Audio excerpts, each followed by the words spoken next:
고린도후서 묵상일기 15번째. 가까이 있어서 잘 몰랐습니다. 고린도후서 2장 1절로 3절. 여러분에게 또다시 아픔을 주지 않아야 하겠기에 나는 여러분에게로 가지 않기로 결심하였습니다. 내가 여러분을 마음 아프게 하더라도 나를 기쁘게 해줄 사람은 내가 마음 아프게 하는 그 사람밖에 누가 있겠습니까?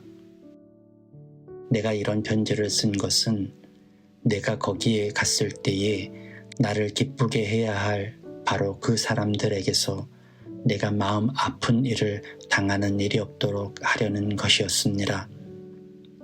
나의 기쁨이 여러분 모두의 기쁨임을 여러분 모두를 두고 나는 확신하였습니다.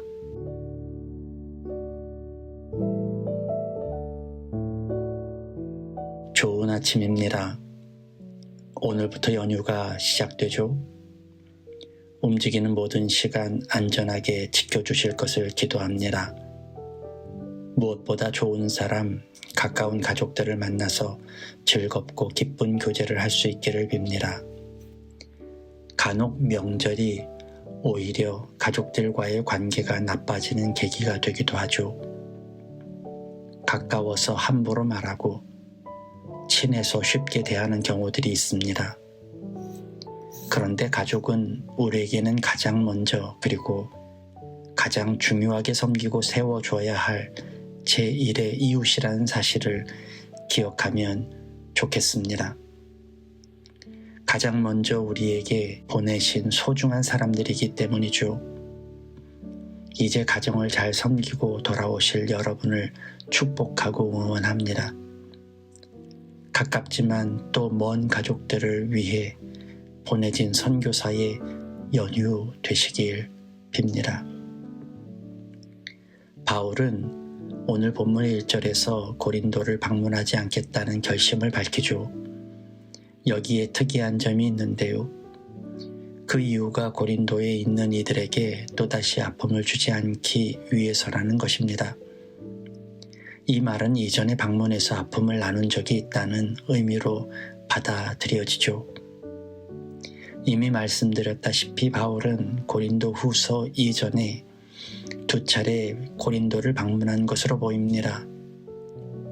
그리고 2번째 방문에서는 아마도 바울의 분노의 감정과 고린도 사람들의 강팍함이 부딪혀 상황이 안 좋았던 것으로 보이죠.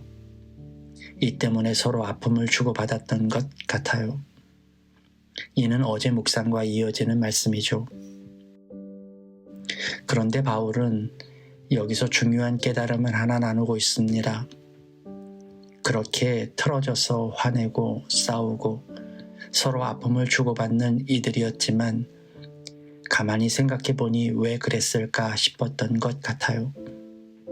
그리고 내린 결론이 그것이 다 서로를 아끼고 사랑해서 그랬던 것이라는 결론에 도달했던 거죠. 참 역설적이죠. 나에게 너무 소중한 사람이어서 오히려 화가 더 나고 내가 아끼는 사람이어서 지적질을 난발합니다. 내게 특별한 사람이어서 나의 생각을 강요하고 내가 사랑해서 소유하려고 들죠. 결국 나에게 가장 기쁘고 사랑스럽고 소중한 사람인데 오히려 남보다 더 아픔을 주죠. 그러고 보면 우리는 이런 경험이 많습니다. 왜 가까운 사람에게는 함부로 대할까요? 왜 소중한 사람에게는 그렇게 화가 나죠? 왜 사랑하는 사람에게는 바라는 것이 많을까요? 사랑하기도 시간이 모자란데 왜 상처를 주고 아픔을 줄까요? 소중한 것은 잃어봐야 아는 것일까요? 나에게 기쁨을 줄 사람은 가까이 있는 그 사람뿐인데 오히려 우리는 아픔을 주죠. 기쁘려고 아픔을 준다는 것이 말이 될까요? 서로 사랑하려고 분노하는 것이 안 맞잖아요. 사실 가까이 있어서 잘 몰랐습니다. 너무 쉬워서 함부로 했어요. 내 곁에 가까이 있는 그 사람이 내게 가장 소중한 사람이고 또 주님이 붙여주신 동역자인데 우리는 그 사실을 너무 쉽게 생각했는지도 모릅니다. 서로 기쁨을 나누기 위해 만났고 사랑하며 서로에게 격려가 되고 위로가 되기 위해 만났습니다. 그런데 기뻐하려고 쉽게 화를 내고 사랑하려고 아픔을 준다면 이게 맞는 말일까요? 가까이 있는 이들을 섬기지 못하면 아무도 섬길 수 없습니다.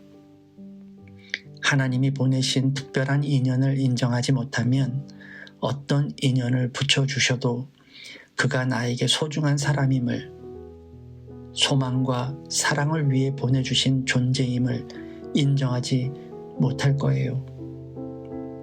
명절입니다. 만나는 가족들, 가까운 이웃과 친구들, 그리고 영적인 가족들, 생각해보면 어떻게 이렇게 만났을까 싶은 이들은 하나님이 주신 선물입니다. 너무 가까이 있어서 몰랐을 뿐이죠. 이번 명절에는 그 소중함을 느끼고 감사하는 시간이 되었으면 합니다. 우리에게는 정말 소중한 선물들이 많습니다. 그 선물에 축복하고 격려하고 감사하는 하루 되시길 빕니다.